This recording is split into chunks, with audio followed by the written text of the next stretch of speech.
ఇటీవల కాలంలో వేటు న్యూస్ కాంక్లేవ్ అనేటువంటి ఒక కాంక్లేవ్కి వైఎస్ఆర్ కాంగ్రెస్ పార్టీ ప్రతినిధులుగా మా పార్టీ కోఆర్డినేటర్ సజ్జల రామకృష్ణారెడ్డి గారు, మాజీ ఆర్థిక మంత్రి బుగ్గన గారు హాజరు కావడం జరిగింది.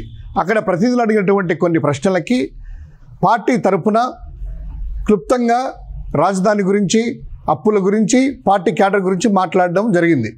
దాన్ని ఒక వెబ్సైట్, గ్రేట్ ఆంధ్ర అనేటువంటి వెబ్సైట్ దాని చవాకులు, అవాకులు, అవాస్తవాలని కథనాలు రాస్తూ ఒక ఆర్టికల్లో ప్రచురించింది.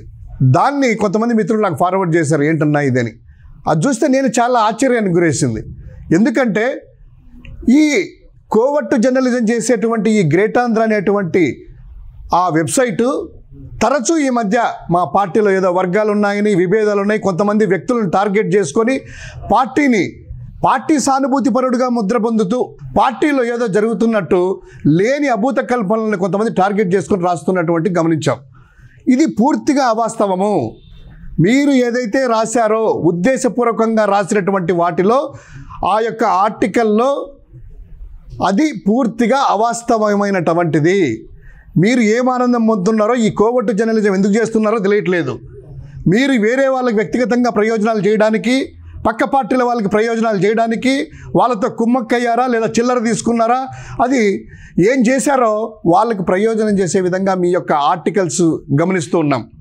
సో దీన్ని పట్టుకొని తెలుగుదేశం పార్టీ సానుభూతి పరులు, ఎందుకంటే ఈ రాజధాని అంశం క్లియర్ కట్గా సజ్జల రామకృష్ణారెడ్డి గారు చెప్పినటువంటి అంశము, ఈ మధ్య ప్రెస్ మీట్లో కూడా మా అధ్యక్షుల వారు జగన్మోహన్ రెడ్డి గారు రాజధాని అంశం గురించి ఒక విలేకరి అడిగినటువంటి ప్రశ్నకు సమాధానం ఇస్తూ, నాగార్జున యూనివర్సిటీ ప్రాంతంలో రాజధాని అయితే అక్కడ ప్రభుత్వ భూములు ఉన్నాయి, కన్స్ట్రక్షన్ కాస్ట్ తగ్గుతుంది, ఇన్ఫ్రాస్ట్రక్చర్ డెవలప్ అయింది, ఇటు గుంటూరు ఇటు విజయవాడ ప్రాంతాలు కూడా కలిసిపోతాయి, ట్విన్ సిటీస్ లాగా అనేటువంటిది వ్యక్తీకరించడం జరిగింది. దాన్నే నిన్న సజ్జల రామకృష్ణారెడ్డి గారు కూడా పార్టీకి సంబంధించినటువంటి అంశాలనే క్లియర్ కట్గా ఆ వేదికలో చెప్పింది.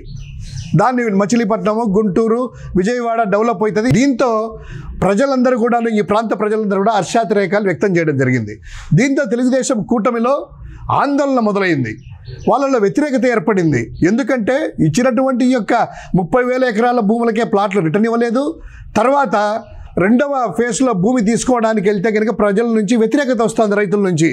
దీంతో వాళ్ళు ఎప్పుడైతే ఇరుకున పడ్డారో వాళ్ళని కాపాడడానికి ఈ యొక్క పచ్చ జర్నలిజం చేసే తోక పత్రిక అంటామా, లేకపోతే కోవట్టు జర్నలిజం చేసే ఈ యొక్క వెబ్సైట్ గ్రేట్ ఆంధ్ర వాళ్ళకి ప్రయోజనం చేకూర్చడానికి, మా పార్టీని బద్నాం చేయడానికి, మా పార్టీలో సానుభూతి పరులు కొంతమంది ఆ వెబ్సైట్ ఫాలో అవుతారు కాబట్టి దాన్ని అవాస్తవాలను నిజాలు చేయాలంటే ఉద్దేశంతో వాళ్ళు చేసేటువంటి ఈ యొక్క వార్తని పూర్తిగా ఖండిస్తున్నాము.